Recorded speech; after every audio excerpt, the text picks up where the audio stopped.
今回の産業まとめ。韓国女子サッカー中国に敗戦。守備の乱れ目立つ。声援を送った中国ファン。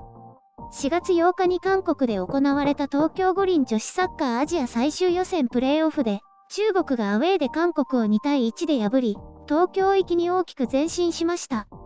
前半から中国の猛攻に劣勢に立たされた韓国ですが、守備の連携ミスが目立つ中、前半33分に守備の乱れから失点。しかしその6分後の前半39分、見事なカウンターを決めてすぐに同点に追いつき前半を終えました。後半25分、韓国はペナルティーエリア内で不用意に相手選手の足を蹴って PK を与えてしまいます。これを中国は鋭く決めて2対1とし、再びリードします。韓国はここから大攻勢をかけますが、守備を固めた中国ディフェンスを突き破ることができず、ホームでまさかの敗戦となりました。次戦は13日に中国蘇州で第2戦が行われ、韓国は2点以上得点して勝利することが絶対条件となります。2対1の場合はアウェーゴールで並んで延長。それでも決まらなければ PK 戦。3点以上取ればアウェーゴール差で出場が決定します。この試合で問題となったのは中国側の応援団。声を出して声援を送ったことが問題視されています。また、数人の中国ファンが制限区域から外に出て中国国旗を振るなど、AFC の禁止事項に触れる行為だと指摘されています。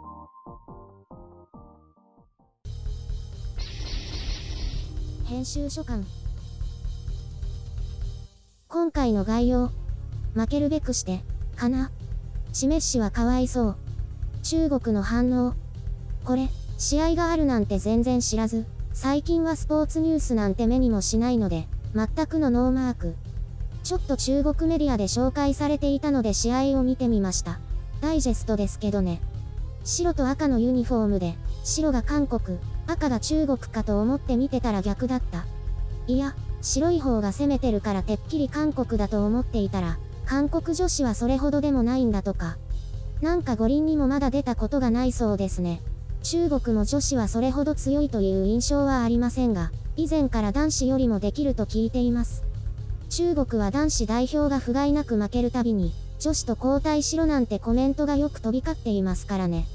試合に話を戻しまして、序盤から中国が徹底的に攻め立てて、韓国は防戦一方、おまけに連携ミスが目立って危険な状態が続いていました。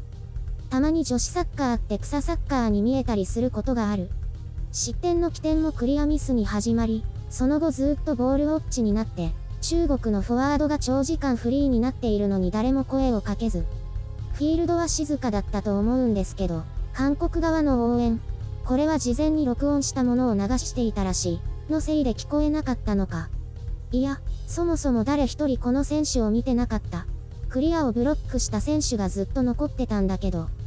とはいえ数分後に鮮やかに取り返したのは良かったです。キャプテンのチソヨン、韓国では女版メッシだとかでチメッシと呼ばれています。なんか大阪かどこかに所属してたとかで、今や韓国のトップ選手。本人はチメッシは恥ずかしいからやめてほしいとか言っているそうです。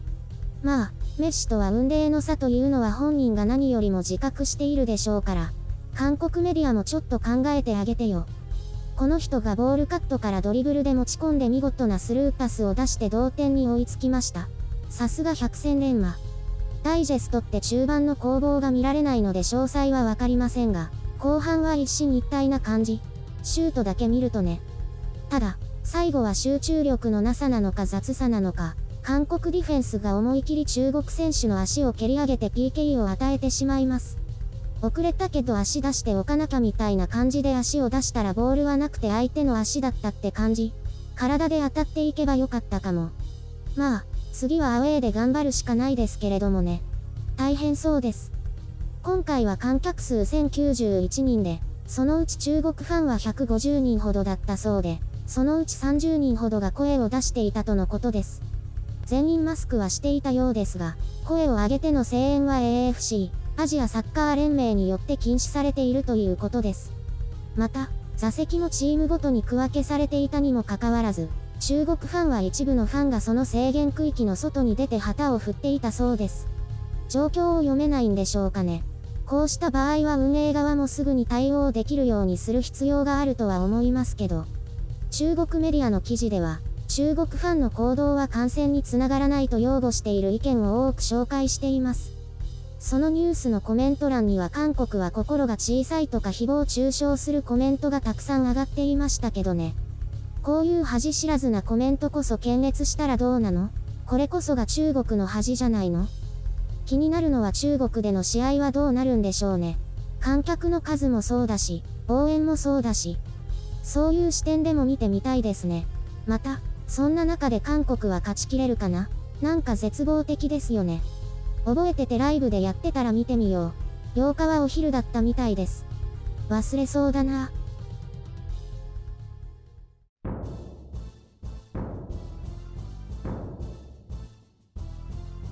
久しぶりにサッカーの話題だね。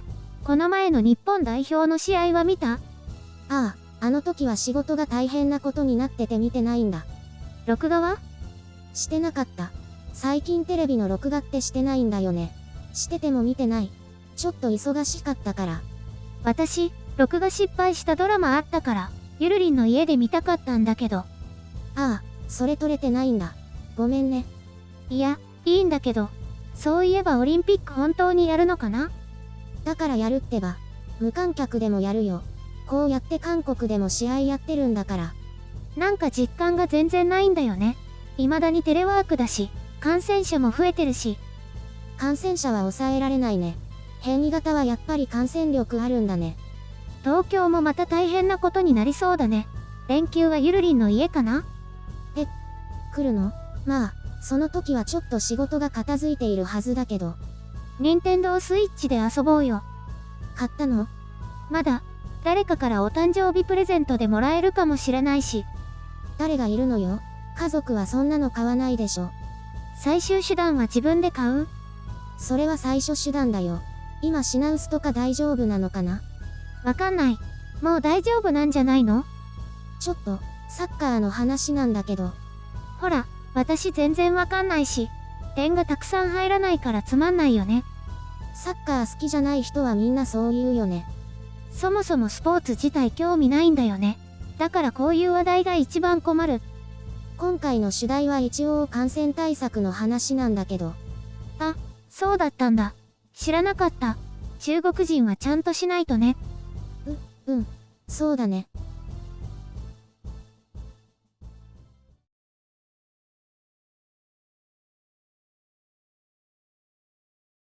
私ね、運動は苦手なんだけどスキーはすごく上手なんだよね。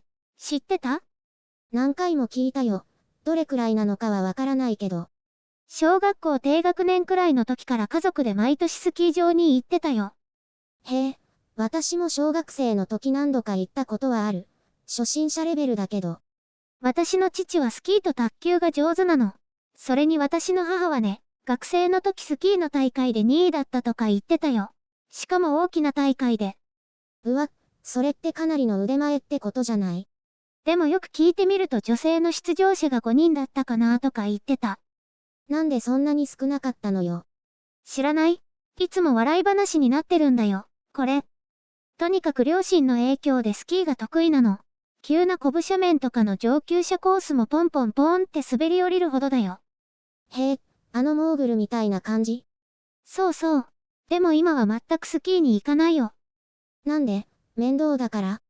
コブ斜面はね、コブの周りを滑るんだけど、一度コブの上に乗っちゃって、そのままポーンって体が空中に飛んじゃったの。あれ？もしかしてかっこよくジャンプできてるって思った瞬間、バランス崩して顔面から着地しちゃったの。一緒に行った人がびっくりして駆けつけてくれたんだけど、私が顔を上げたら口を切ったらしく血を流して笑っていたらしいよ。そんな自分が怖くなってあんまりスキー行かなくなっちゃった。コブが怖いとかじゃなくって？コブが怖くない自分が怖いという感じ？変なの。その時はスキーやスノボーの事故が多かったからそんなので歩けなくなったりしたら怖いなーって思って。そりゃそうだけど、普通の人はそれより楽しさが上回るんじゃないの？なんだかんだ言ってやっぱりお家が安全だよね。シーズンものだからできるなら楽しめばいいのに。